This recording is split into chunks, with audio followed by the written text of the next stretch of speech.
திருவண்ணாமலை மாவட்டம் சேத்துப்பட்டு அருகே இருசக்கர வாகனத்தில் சென்ற இளைஞர் ஒருவர் விபத்தில் சிக்கி சம்பவ இடத்திலேயே உயிரிழந்துள்ளார்.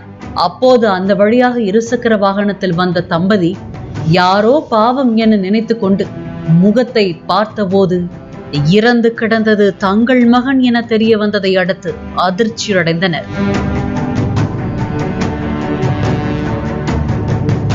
திருவண்ணாமலை மாவட்டம் மந்தவாசியைச் சேர்ந்தவர்கள் சிவசுதாகர் தேவி தம்பதி செய்யாறில் மாமியார் வீட்டில் தங்களது ஆண் குழந்தைக்கு பெயர் சூட்டும் விழா நடத்தியுள்ளனர்.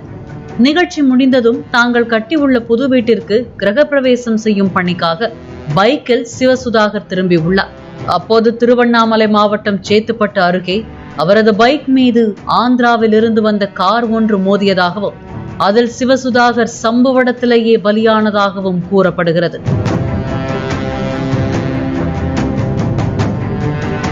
பேரனின் பெயர் சூட்டு விழாவில் கலந்து கொண்ட சிவசுதாகரின் பெற்றோர் தனி பைக்கில் செய்யாறு நோக்கி அதே ரூட்டில் வந்துள்ளனர்.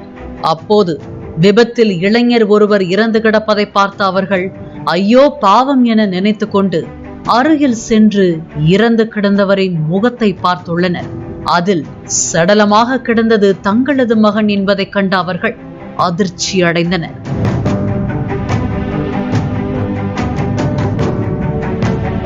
பிறந்து 15 நாட்களேயான பேர குழந்தைக்கு பெயர் சூட்டிய நிலையில் சாலை விபத்தில் மகன் உயிரிழந்ததை கண்டு சிவசுதாகரனின் பெற்றோர் கதறி எழுத காட்சி காண்போரை கண்கலங்க வைத்தது.